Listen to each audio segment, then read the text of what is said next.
Hey guys, Omar on Lemon Tech, and today I'm going to be showing you guys on how to root your Samsung Galaxy S4. Well, this works for other phones also. The list will be in the description, so make sure to check it out. Anyways, so let's get started. So the method we're going to use here is we are going to root it through Odin. So yeah, so first what you do is make sure that your device is in the developers mode, and if you don't know what that is, just watch.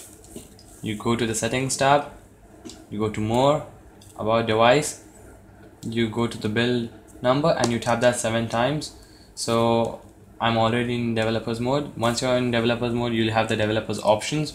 So once you hit that, you have to check the USB debugging and you have to make sure that the developer options are enabled. Okay, so once this is done, and once you have the softwares on your PC, you're all set to go. So first what you do is you power off your phone.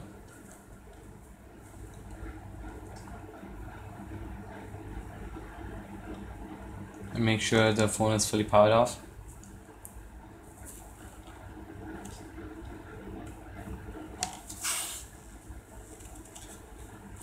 Okay, now that it's powered off, what you have to press is the lower volume key, the lock key, and the home button all together.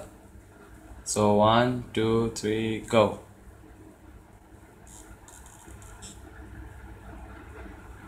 Now you'll come up to a screen like this. What you have to do is volume up and continue. Okay, so once it has this, you'll come up to a screen like this. Now it says do not turn off target. So now what you do is plug it in to your PC.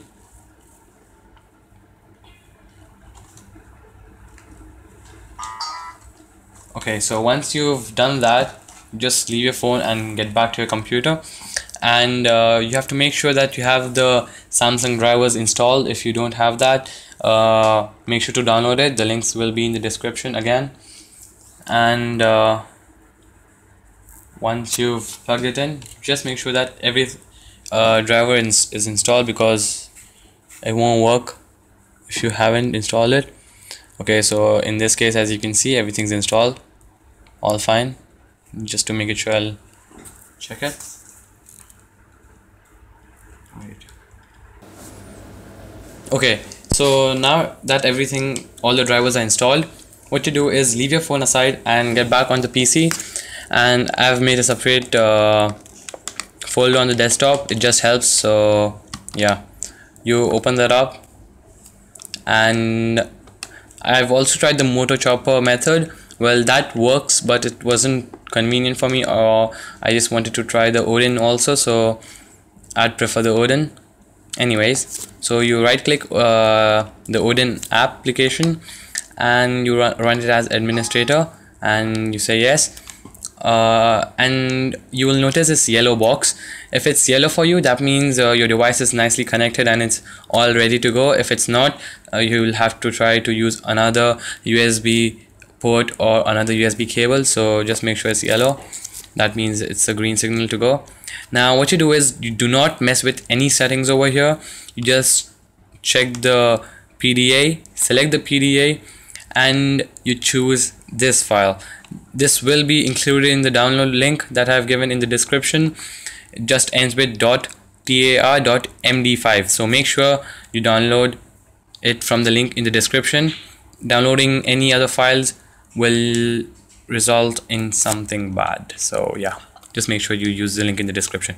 Now you open it up, and as you see, it has come right over here, and now you're set to go. So do not mess with anything else. Just hit start, and I will start giving you messages. It gives you the recovery tab, the cache, and it's loading, and it says reset and it says pass. So now your phone will reboot. As you can see, in this case I have the GTI 9505. This works for the GTI 9500 also. Now you'll have this red on Android logo, and it says formatting cache. So you just wait for that.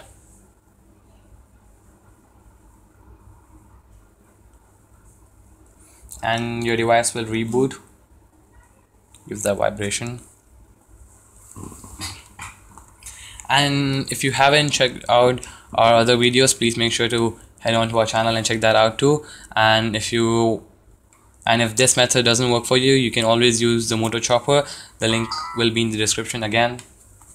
So as you see, now it's restarted almost, and it says Android is upgrading. It means it's upgrading your applications that you have from before. Now you see I'm at the lock screen, and once I'm at the lock screen, I can just unlock it, and I can unplug my device now. Now I'll head on to the applications and I'll check if I have it. And as you see over here, I have the super user, and that means I'm all set to go and I'm done. My device is rooted. When I open that up, it shows the settings bar and it gives you a bunch of settings, and you can mess around. Do not mess around with this if you don't know what you're doing, and it can just ruin your phone. Now just for showing you guys, I've installed the root checker basic app, and it will check whether I have root access, and I say verify root access, and it says congratulations, the device has root access. So this method successfully works, and anybody can use this method for, like, if you tried using motor chopper and that doesn't work, so you can always use this method. It works fine as butter. And I guess that's it for today, guys. So thanks for watching, and if you have any comments or queries, make sure to leave them in the comment section below, and if you like the video or it helped you, give it a thumbs up. That's it for today, guys.